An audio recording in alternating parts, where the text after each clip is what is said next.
I have a confession to make. I was here when the announcement for the subject for this Story Slam was, I guess, announced. And Ryan has been trying to talk me into doing this for a couple of months now. And I really didn't feel like I had a story to tell. But when they said Love Struck, I'm like, well, I have some experience with that. So I went home and I wrote and I practiced and I tweaked and I changed and I wrote and I practiced and I tweaked and I changed. And at 11 o'clock this morning, I had this story memorized from beginning to end. And it occurred to me, a lot of people are going to tell stories that sound a lot alike, so I should have two.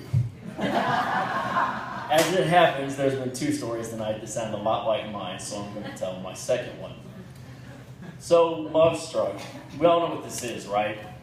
Or at least we've all had this feeling. It's that kind of movie time, that movie moment where there's two people, a lead actor and a lead actress in a room, and they see each other, they spot each other, and time stops, and the music kind of starts, and they're magnetically pulled to each other from across the room.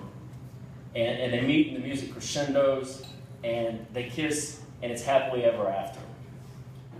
Well, it's not always happily ever after, at least not for most of us.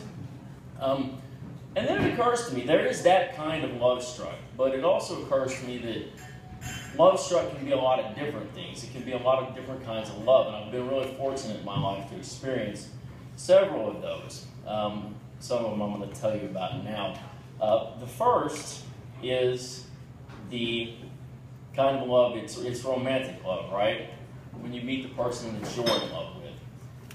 I met my wife on St. Patrick's Day in 2005. A bunch of friends and I were out at a bar, drinking, having a good time, getting along as we would. And so, suddenly somebody rubs my head from behind.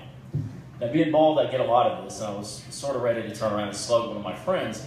And there's this girl. It's a pretty girl. She's petite, brunette. She's hanging out with a bunch of her friends, and she's got this big grin on her face. You could tell she was the one that did it. So I walked over and I said hello, and we talked and farted and danced a little bit.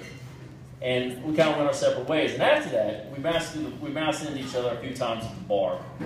You know, like you do at bars at night. And one thing leads to another. Seeing the night we got ready to leave, I walked over and I said, what the hell? I gave her my phone number. Say goodbye. The next night she calls, luckily. We ended up going home together. It's not what you think. We did not sleep together. We did stay up all night. We talked. We drank wine. We listened to a guy named Amos Lee. I don't know if you guys know who he is. Yeah. It's amazing. We saw the sun come up. I walked her to her car and I said goodbye. And when I closed the door, I said to myself, I will marry that girl. Yeah. 6 months, 20 days later, on October the 7th, I married that girl right there.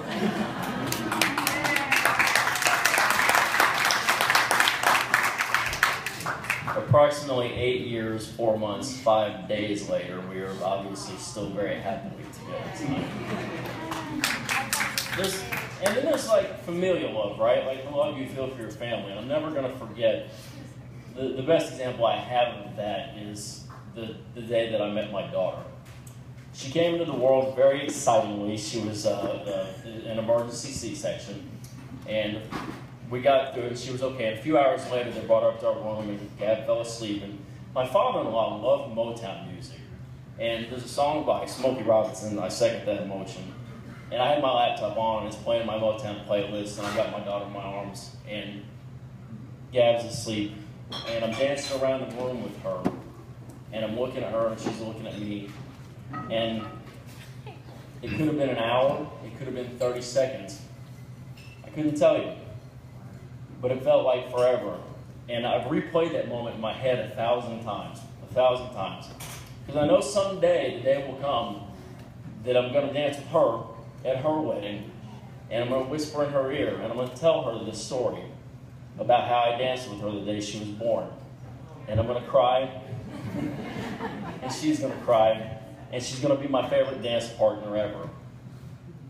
And my third thought about love is, and love is a dangerous thing because it brings a lot of good moments, but it brings a lot of really sad ones.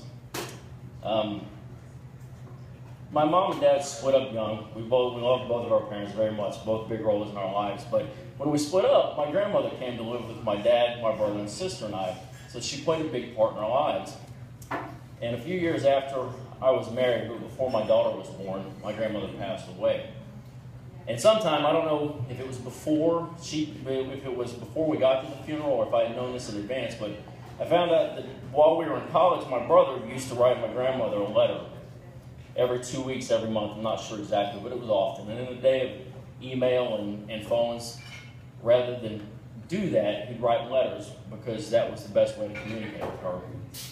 So when she died, we're standing at her gravesite, and people were standing up there talking about all of the things that she did and what she meant to them. And my brother, I see him stand up, the last one to talk, and he pulls a piece of paper out of his pocket, and it's a letter. And he tries to read the words, and the last letter, the words he can't say are goodbye. There are a lot of distractions in the world. There are Facebook and Twitter and Instagram and iPhones and iPads and TVs in your cars. And they have our attention for the 20, 30 seconds, the 20, 30 minutes that we're looking at them. And then we forget. And then there are the moments that strike us. They're the ones that last only but seconds. And we remember them like they were lifetimes. Be in those moments. Live in those moments. Thank you.